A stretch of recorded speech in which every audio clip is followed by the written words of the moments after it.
Welcome to Prism Rounds, the audio journal club where we break down one study at a time for ICU, ED, and pulmonary/critical care teams, physicians, trainees, nurses, pharmacists, and respiratory therapists. A quick note before we start, this episode is created using AI-generated voices.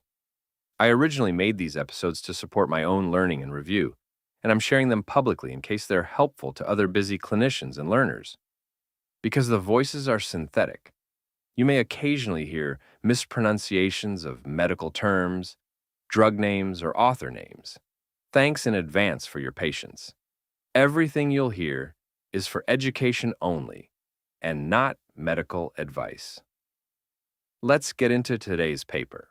Welcome to Teaching Rounds. We are doing a deep dive today, and I really want you to just picture the scene for a second. Oh boy, I know where this is going. You know exactly where this is going. It is 2 a.m., you're in the charting room, the hospital is quiet for exactly 30 seconds, and then your pager goes off.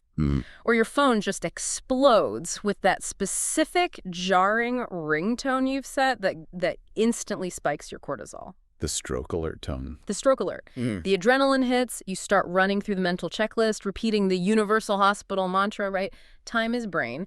Always. You're coordinating the team, you're talking to EMS on the radio, but let's be entirely honest with each other here, and I know that the single most important VIP in the entire hospital at 2 a.m. is not the attending, it is not the neurosurgeon. Nope, it's the machine downstairs. It is the CT scanner. If the CT scanner is down for maintenance, or if it is currently occupied by someone getting a routine scan of their left toe from the waiting room, the entire operation just grinds to an absolute halt. Yeah, you're dead in the water. Exactly. So today's patient on rounds isn't just a person in bed 4. Today's patient is the system itself. We are looking at exactly how to manage acute ischemic stroke without accidentally making things worse, from the moment someone dials 911 to the moment they are recovering in the ICU. And just before we get into the heavy clinical weeds here, I want to give a quick reminder that you're listening to a discussion intended strictly for educational purposes. Right. We aren't establishing a standard of care today. The guideline we're unpacking is this brilliant evidence-based framework, but it is not a substitute for your local institutional protocols or patient-specific medical advice. You always have to treat the patient right in front of you using the resources your specific hospital actually has available at that exact moment. Yeah, well said.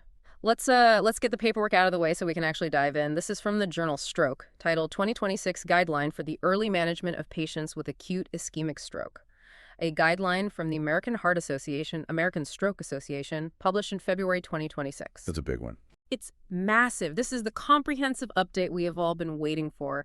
I mean, it takes everything we thought we knew about stroke care over the last 8 years, polishes the good stuff, and just ruthlessly rewrites the outdated algorithms. It really is a complete paradigm shift in several key areas. If we just look at a quick what's new real to set the expectations for this deep dive, there are a few massive takeaways that are going to fundamentally change how you practice on your next shift. Let's hit the highlights. First, there is a huge emphasis on systems of care. The data is pushing really hard toward mobile stroke units and much smarter algorithm-driven pre-hospital routing by EMS. Which leads right into the destination nuance. The old reflex we were all taught was to just always bypass the local hospital, to go to the giant comprehensive center. Right, the mothership. Yeah, the mothership. But that instinct is getting a serious reality check. Bypassing the local primary stroke center isn't always the right move anymore, and the guideline is very explicit about when and why that actually harms the patient. Absolutely. And then there's the medication update that every single pharmacy and neurocritical care committee has been debating for years. Finally. Yeah. Topoplase has fully arrived. It is now a first-class citizen sitting right alongside AL2 in the standard 4.5-hour treatment window. I am so thrilled about this. I mean, pushing a single bolus is just infinitely easier than hanging a 1-hour drip when you're trying to package a crashing patient for an immediate helicopter transfer. It changes the whole workflow. Completely.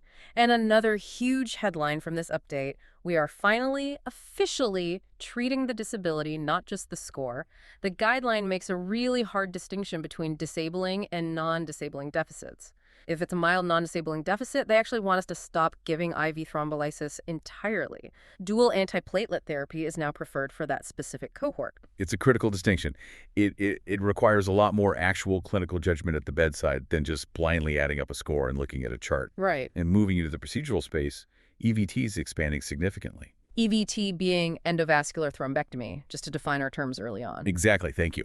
We are now seeing strong recommendations to include select patients who have much larger ischemic cores than we previously thought salvageable. Plus, we finally have a green light for basilar artery occlusion, EVT up to 24 hours out, specifically for patients with a high stroke scale score. And finally, my absolute favorite part of any new clinical guideline, the stop doing that list. Oh yeah, the unlearning phase. The unlearning. We have some major supportive care reversals for the ICU phase, intensive glucose targets, out, aggressive blood pressure lowering immediately post-EVT, out. We have to stop doing these things just out of pure institutional habit. When you look at the totality of this 2026 guideline, it's basically telling us to stop gatekeeping these critical interventions based on clinical vibes or, outdated rigid cutoffs. We need to be using advanced perfusion imaging, assessing the actual functional disability in front of us, and really respecting the element of time mathematically. Though, to be fair, at my shop, time is officially measured in CT scanner availability units. Naturally. If the scanner is open, time is on our side. If it's not, we start getting very creative with our logistics. But let's start at the true beginning here. Your outcome in a stroke doesn't actually start when you roll through the emergency department doors. It starts in the driveway or the living room or wherever the call was actually placed. So let's dig into systems and pre-hospital care. This is where the data gets incredibly granular. The guideline emphasizes that implementing stroke-specific training for 911 dispatchers drastically reduces on-scene time. This isn't just a theoretical concept, it is highly measurable. What are the numbers looking like? When dispatchers use structured telephone assessment tools and they suspect a stroke right out of the gate, 57.4% of those EMS calls meet the highly coveted on-scene benchmark of 15 minutes or less. Compare that to calls where a stroke wasn't suspected by dispatch, and you see significant compounding delays. We really need to pause and appreciate how wild that 15-minute on-scene time is. I mean, you are asking paramedics to arrive at a chaotic house, assess a highly complex neurological patient, check a bedside blood glucose, investigate the exact last known well time from panicking family members, get the patient onto a stretcher, and get back in the truck. Right. All in under 15 minutes. Every single second the dispatcher saves by priming that crew before they even cut a rig and park is absolutely critical. And part of that rapid on-scene assessment involved the LVO scales, large vessel occlusion.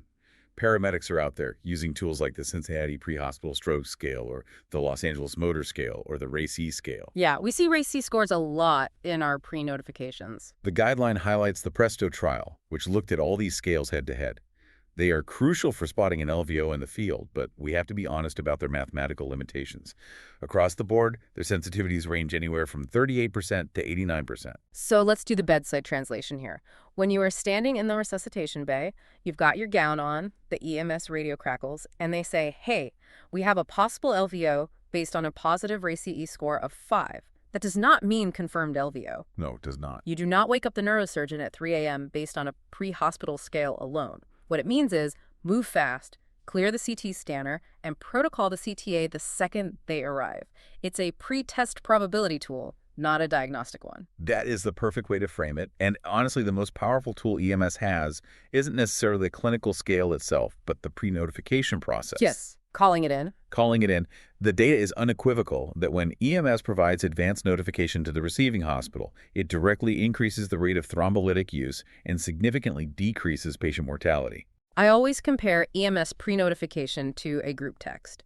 When it works perfectly, it is absolute magic. EMS calls it in from 10 minutes out, the ED attending gets the page, the stroke neurology resident is standing by the sliding doors, the CT tech physically clears the table, the pharmacist has the meds drawn up and verified. Everyone is perfectly aligned. It's a beautiful thing when it happens. It is, but when it doesn't work, when the patient just rolls in unannounced because the radio dropped or someone forgot to call, everyone shows up surprised. And you lose 15 minutes just trying to figure out who is supposed to be logging into the computer to put the orders in. Which brings us to one of the most significant logistical shifts in this entire 2026 guideline: destination decisions. Specifically, the mothership model versus the drip and ship model. Right. For a long time, the prevailing thought in regional stroke systems was, if you suspect an LVO in the field, you should bypass the local primary stroke center and drive straight to the massive thrombectomy-capable stroke center, the mothership, even if it is significantly further away. The logic made sense at the time, to be fair. Why stop at a local ED just to get a scan, get a drug, and then get packaged up to be shipped out again? Every time you move a patient from a hospital bed to a transport stretcher, you lose 20 minutes. So just go straight to where the interventionalist with the catheter actually lives. That was the logic. But the guideline has actually issued a class of recommendation 3 for this practice in specific geographic scenarios. A Class 3 recommendation means no benefit, correct? Exactly. They state clearly that in a well-coordinated system, directly transporting a suspected LVO patient to a distant thrombectomy center that is 45 to 60 minutes away, purposefully bypassing a closer, proficient primary center, offers absolutely no benefit to the patient's 3-month clinical outcome. We really need to unpack that because it goes against the grain of a lot of EMS protocols written over the last decade. If I am in an ambulance and I have a solid local stroke center 10 minutes away, but the giant university comprehensive center is 50 minutes away, driving that extra 40 minutes is actually detrimental to the brain. It is detrimental, provided, and this is the massive load-bearing caveat of the whole recommendation, provided the local hospital is highly proficient in giving IV thrombolysis and executing rapid secondary transfers. The drip and ship model works beautifully, but only if the system is exceptionally tight. What does a tight system look like in this context? You go to the local center, you get a non-con CT immediately, you get your tunnecta plates pushed, and the critical care transport team is already physically waiting in the hallway to take you to the comprehensive center for the thrombectomy. So it all comes down to hospital metrics. The guideline says systems have to ruthlessly track DID times, door in, door out. Yes, DID times are everything here. If a primary community stroke center is taking 3 hours to scan, treat, and arrange transport for an LVO patient, then drip and ship is a complete disaster for that patient's penumbra. But if their door in, door out time is under 60 minutes, bypassing them is actually denying the patient early thrombolysis, which we absolutely know works. Precisely. It is all about regional system performance and honest self-assessment by these primary centers. And speaking of alternative system models, the guideline does touch heavily on mobile stroke units, or MSUs. The dream scenario. Oh yeah. These are those specialized ambulances or sometimes helicopters equipped with a portable CT scanner right on board. Where they are available and properly integrated with dispatch, they show consistently faster time to thrombolytic treatment and better functional outcomes. I mean, an ambulance with a CT scanner in the back is amazing. Yep. But let's be real, for 99% of us listening, our daily reality is a standard rig pulling up to the ED doors. MSUs require an immense amount of local funding, dedicated staffing, and incredibly complex licensing to run effectively. They are a luxury resource for now. Very true. So let's transition into the emergency department, where most of this actually happens. The patient has arrived, the clock is ticking. The theme of this next phase, ED workflow and imaging, is simple. Image fast, treat faster. The benchmark the guideline sets here is aggressive but physiologically necessary.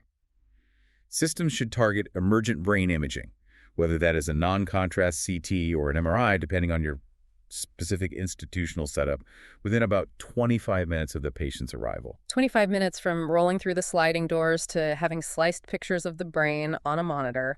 That is a brutal timeline to hit consistently at 3 a.m. It requires everyone to be on exactly the same page. It does. That means absolutely no stopping in a room to completely undress the patient into a gown. No lengthy bedside history taken from the intern while the patient is just lying there. You assess the airway, breathing, circulation, you get a finger stick blood glucose to rule out hypoglycemia, you get the last known well, and you go straight to the scanner. Right. But here's where we get into what I call the creatinine trap. Ah, yes. This is a major workflow bottleneck that the guideline directly addresses now. For a suspected LVO, a simple non-contrast CT isn't enough to make a comprehensive decision anymore. You need a CTA, a computed tomography angiography of the head and neck, to actually visualize the occlusion and select the patient for endovascular thrombectomy. And to do a CTA, you have to inject an iodine-based IV contrast. And historically, what does every radiology protocol in the world want before they allow you to push IV contrast? They want a serum creatinine level to check kidney function. They want to know the GFR. Which takes, at best, 45 minutes to run in the central lab, if you're lucky. The 2026 guideline establishes a firm practice-changing rule here. You do not delay a CPA or a CTP, which is CT perfusion imaging, while waiting for serum creatinine results if that wait will delay urgent thrombectomy decisions. It's so clear now. You don't wait. Bedside translation for everyone listening. Do not wait for basic labs if the brain is currently on fire. Yes, we care deeply about the kidneys. Yes, contrast-induced nephropathy is a theoretical risk that we manage. But a massive, debilitating stroke is a guaranteed catastrophe right now, in this moment. Exactly. The priorities have to be straight. You draw the blood, you tube it to the lab, but you do not hold up the CT tech from pushing the contrast. You practice safety, but you do not paralyze the workflow over a lab value that isn't going to change your immediate resuscitative priority. And taking that concept of aggressive workflow optimization even further, the guideline introduces a really exciting new frontier based on the AngioCat trial. This is the concept of DTES, direct-to-angiography suite. I am fascinated by this concept. Walk us through the logistics of how this actually works. So for patients arriving via EMS with a very high clinical suspicion for an LVO, say they have a pre-hospital RACE score greater than 4 and a clear witnessed onset, some highly advanced comprehensive centers are bypassing the emergency department CT scanner entirely. They take the patient straight from the ambulance stretcher, bypass the ED, and go directly to the angiography suite. Oh. They do a flat panel cone beam CT right there on the fluoroscopy table to rule out an intracranial hemorrhage. And once that's clear, they go straight into the catheter-based angiography and mechanical thrombectomy. That is bypassing the middleman entirely. You are literally cutting out the ED triage, the ED bed, the transport to radiology, the transport back, and the transport up to neurointerventional. The time savings are staggering when executed correctly. In the AngioCat trial, the door-to-groin puncture time for the conventional ED workflow was 42 minutes. For the direct-to-angio suite workflow, it was 18 minutes. 18 minutes. 18 minutes. And that 24-minute reduction in ischemia time drastically improved the rates of good functional outcomes for those patients. 18 minutes from the hospital doors opening to having a sheath in the femoral artery. That is incredible. Now, obviously, let's look at the friction there. That requires a comprehensive stroke center with a neurointerventional team, an anesthesiologist, and an angiotech standing physically ready, scrubbed, and waiting the moment the ambulance arrives. Which is, not the norm everywhere. That is not the reality at midnight in most community hospitals, but it shows exactly where the ceiling is for workflow optimization. It serves as a proof of concept for what's possible. Now, for patients who don't fall into that hyperacute window, say someone who wakes up with stroke symptoms and the onset time is unknown, or someone presenting in the 4.5 to 24-hour window, the imaging strategy shifts dramatically. A simple non-contrast CT is no longer sufficient to make a treatment decision. Because we don't know the exact timeline of the ischemia. The stroke could have started 5 hours ago, or it could have started 20 hours ago while they were asleep. Exactly. So in these extended windows, the guideline mandates advanced imaging. This means either CTP, CT perfusion, or an MRI looking for a DWI flare mismatch. And what are we looking for with that? What you're using here is automated software, like Rapid or similar platforms, to calculate the specific volume of the ischemic core, which is the brain tissue that is already permanently infarcted, versus the volume of the penumbra, which is the brain tissue that is currently starving for blood flow, but is still completely salvageable if we can open the vessel. And I want to pause here for a communication pearl, especially for the interns and residents listening to this deep dive. You have just assessed a patient, you suspect an acute stroke, and you know they need to get to the scanner for a CTP immediately. But the family is standing right there in the room, terrified, asking a million questions. It happens every time. Every single time. You have exactly 20 seconds to talk to them before you sprint down the hall. Do not attempt to pre-explain every theoretical outcome, the specific risks of hemorrhagic transformation, or the intricacies of the ischemic penumbra mismatch. That nuanced conversation comes later. Keep it brief. You look them in the eye and you say, "We are highly concerned about a stroke. We need immediate advanced imaging right now to see what is happening. Time-sensitive treatments exist, and we need to move fast to see if they are a candidate." That's it. You move the process forward while keeping them informed of the immediate next step. That is excellent practical advice, setting clear expectations without causing workflow delays. Which brings us perfectly to the actual reperfusion therapies for thrombolysis and EVT. This is where the major, irreversible clinical decisions happen. This is where everyone gets a little sweaty on shift because you are committing to a powerful systemic lytic. Let's unpack the standard 4.5-hour window first. For eligible adults presenting within 4.5 hours of their last known well, the guideline states that FARV thrombolysis is strongly recommended. But the massive update here is the choice of the pharmacological agent. Tenecteplase is now explicitly listed as an option alongside AL2-plase. This is the big one. It is. And it has been shown in multiple massive phase 3 trials, like the ACT trial and TRACE-2, to be completely non-inferior in terms of both efficacy and safety profiles. We call tenecteplase the single bolus crowd pleaser, and I want to emphasize why this matters so much for ED workflow. L2-plase requires you to push a 10% bolus over 1 minute and then hang the remaining 90% as an IV infusion on a pump over exactly 60 minutes. That's a lot of steps. It means finding an IV pump, it means continuous monitoring of the line, and if that patient needs to be put in a helicopter for an inter-hospital drip and ship transfer, the flight crew has to manage a live thrombolytic drip in the air, which is a massive logistical headache. The pharmacokinetics and the administration of tenecteplase are completely different. Night and day. Tenecteplase is given as a single push over 5 to 10 seconds. You draw it up, you push it, you flush the line, you are done. The medication is in the patient. Done. You eliminate the 1-hour infusion entirely. You drastically reduce the chance for dosing errors on a confusing IV pump interface. And you massively speed up those door-in, door-out transfer times because the transport crew is just taking a patient, not a patient tethered to an active, high-risk medication infusion. Now, we must be incredibly specific about the dosing here because the guideline is very explicit and there's no room for error. The recommended dose for tenecteplase in acute ischemic stroke is 0.25 milligrams per kilogram, up to a maximum total dose of 25 milligrams. Let me repeat that because it is vital for anyone writing these orders. 0.25 milligrams per kilogram. And the guideline issues a strict warning regarding higher doses. A dose of 0.4 milligrams per kilogram is explicitly not recommended. We saw trials like Extend IAT-NK Part 2 testing that higher 0.4 dose, hoping for better recanalization rates. And what happened? Instead, they showed an increased risk of symptomatic intracerebral hemorrhage with absolutely no additional functional benefit to the patient. 0.25 is the magic number. Got it. Now let's talk about who we are actually treating in that 4.5-hour window.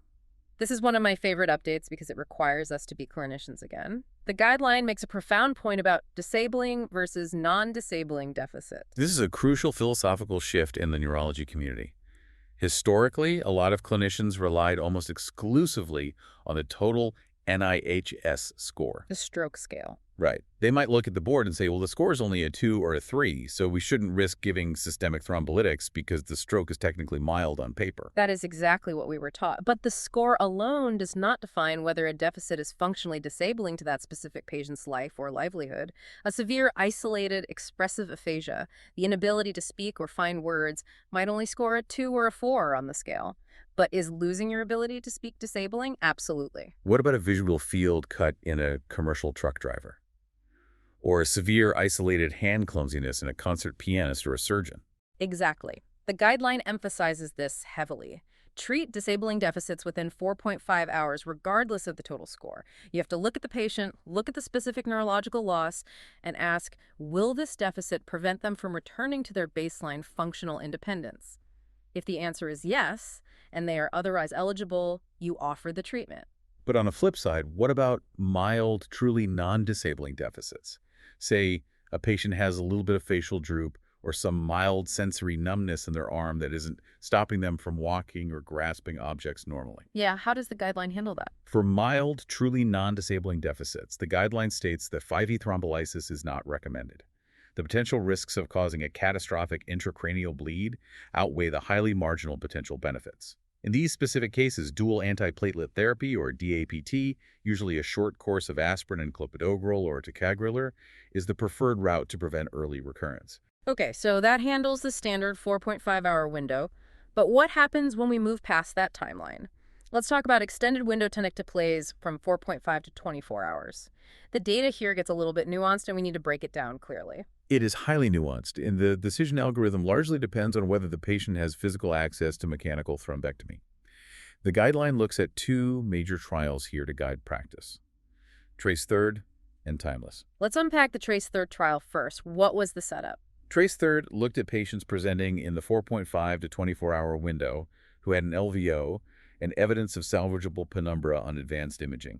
And crucially, this trial was conducted in a specific population where the vast majority of these patients did not receive endovascular thrombectomy. Ah, okay. They simply didn't have access to the procedure at those centers. In this specific population, giving Thrombectomy plays showed a clear, statistically significant benefit in achieving excellent functional outcomes at 90 days compared to just standard medical management. Okay, so if you are practicing at a rural primary stroke center where EVT is not an option, or the patient cannot be transferred due to weather or logistics, Thrombectomy plays in that extended window, provided they meet imaging criteria, is an absolute brain saver. Yes. But what about the Timeless trial? How did that differ? Timeless looked at a similar 4.5 to 24-hour window using perfusion imaging criteria to identify salvageable tissue, but it was conducted in a population where rapid EVT was readily administered.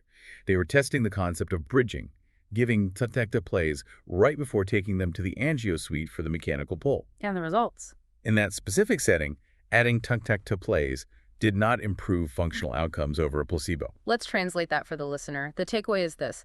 Thrombectomy in the extended window is incredibly valuable if mechanical intervention is unavailable.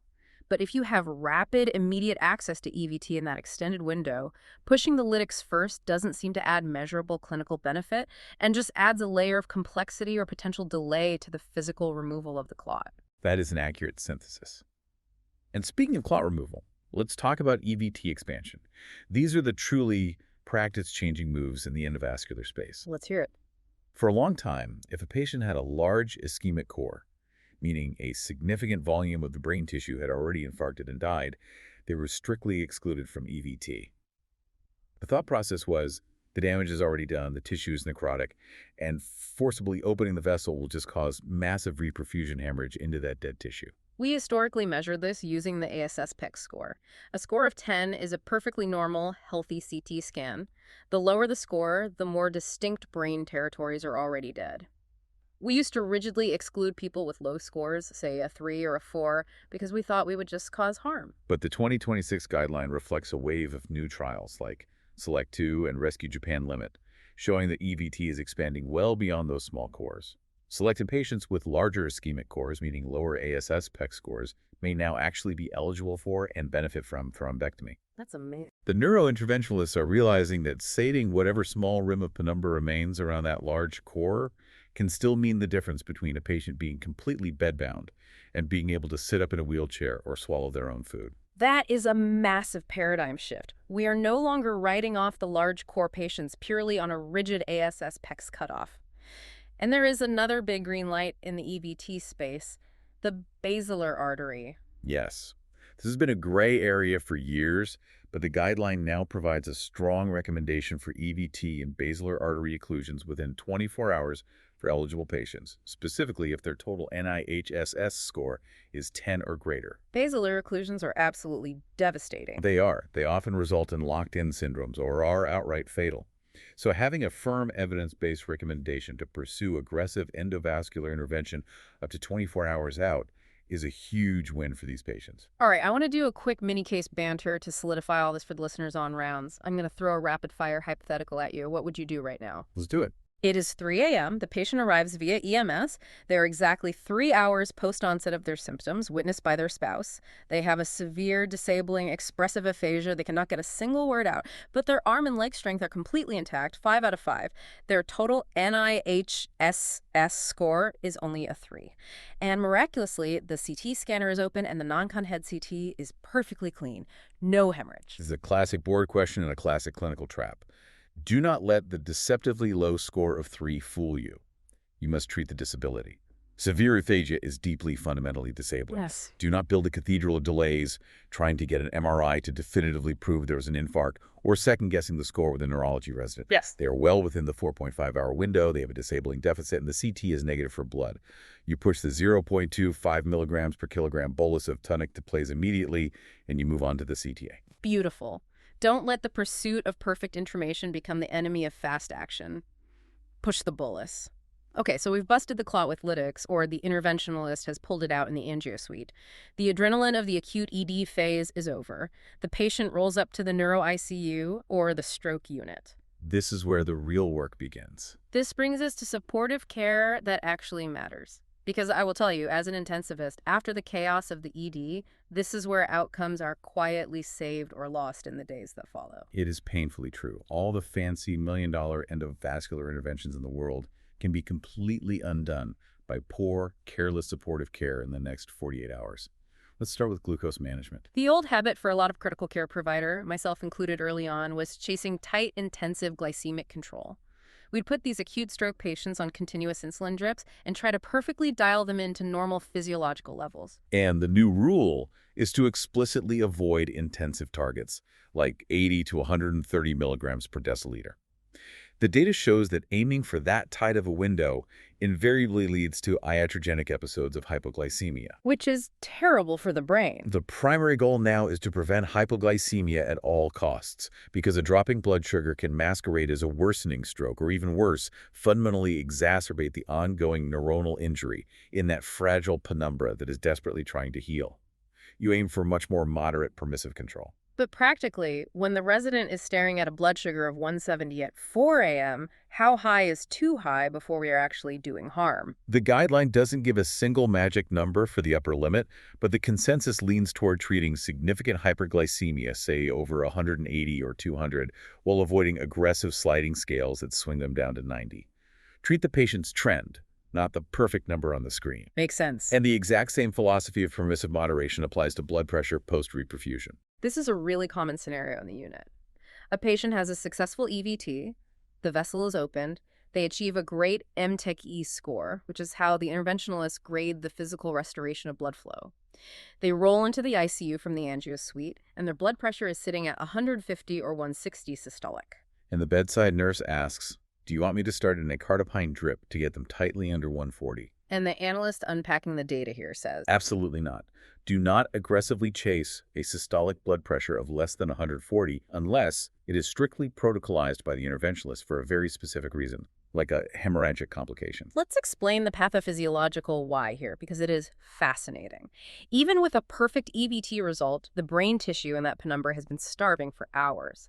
Its autoregulation, the inherent ability of the brain to constrict and dilate vessels to manage its own local blood flow, is completely broken down. It is paralyzed. Exactly. It relies entirely on the systemic central blood pressure to passively push blood through those newly opened but still severely shocked capillary beds. It is a phenomenal point. If you drop the systemic pressure too aggressively just to make the vitals monitor look nice and green, you rob that newly opened penumbra of the perfusion pressure it desperately needs to survive. Right. You can actually cause a secondary ischemic injury right after you just spent an hour opening the vessel. You open the pipe, now let the pressure push the water through it. Don't turn off the faucet. Such a great way to picture it. And finally, to round out the supportive care section with an absolute bedside imperative, early swallow screening. Dysphagia, or difficulty coordinating the swallow reflex, is incredibly common after a cortical stroke. And like I always tell the residents, it does not matter how fast your door needle time was. It does not matter how flawless the MTE3 recanalization was. If you let that patient drink a cup of water from their bedside tray or eat a piece of dry toast before a formal swallow screen is completed, and they silently aspirate and they die of aspiration pneumonia on day 3, the entire acute intervention was completely for nothing. A completely avoidable tragedy. A formal swallow screen before a single thing goes in the mouth. Absolute hard stop. It is the unglamorous but absolutely vital part of stroke neurology. It doesn't get published in the major journals as often, but it saves just as many lives. All right, we have covered a massive amount of clinical ground today. Let's land the plane with our closing next stroke call checklist. When your pager goes off on your next shift, here's what I want running through your head. Number 1, activate the stroke team early, even pre-hospital if possible. Lock down the exact last known well time and get a bedside blood glucose immediately. Number 2, rapid imaging. The CT scanner is your absolute best friend. Do not delay the CTA waiting for a creatinine check if you suspect a large vessel occlusion. Number 3, if the patient has a disabling deficit and they're within the 4.5-hour window, treat fast. Use 2-neck-2 plays if it is your institution's protocol. Do not let the pursuit of perfect imaging or a higher stroke scale score become the enemy of fast action. Number 4, if it is a confirmed LVO, move decisively toward EVT pathways. And you need to know exactly how your local system handles transfers. Are you a drip and ship facility? And if so, what is your door-in, door-out time? Be honest about your metrics. And number 5, in the ICU, don't over-tighten their glucose or abruptly tank their blood pressure just out of old critical care habits. Respect the penumbra's desperate need for ongoing, steady perfusion. Fantastic synthesis. And as a reminder of where all this incredible data lives, this is from the journal Stroke, titled 2026 Guideline for the Early Management of Patients with Acute Ischemic Stroke. A guideline from the American Heart Association, American Stroke Association, published in February 2026. I will leave you with a final, slightly provocative thought to mull over. As we see endovascular techniques expanding to larger core infarcts and much longer time windows, and as we push advanced stroke scales and diagnostic tools further into the pre-hospital front lines with MFUs, how long until the traditional emergency department isn't even the front door for stroke care anymore, but literally just a hallway on the way to the angio suite? Now that is a thought that will keep emergency medicine docs awake at night, wondering about our turf. Thank you all for joining us on Rounds today. And a pro tip for your next night shift. Go bribe your local CT tech with a fresh cup of coffee right now, because when that stroke alert drops at 2 a.m., you are going to need them on your side. We'll catch you next time. Thank you for spending your time with Prism Rounds.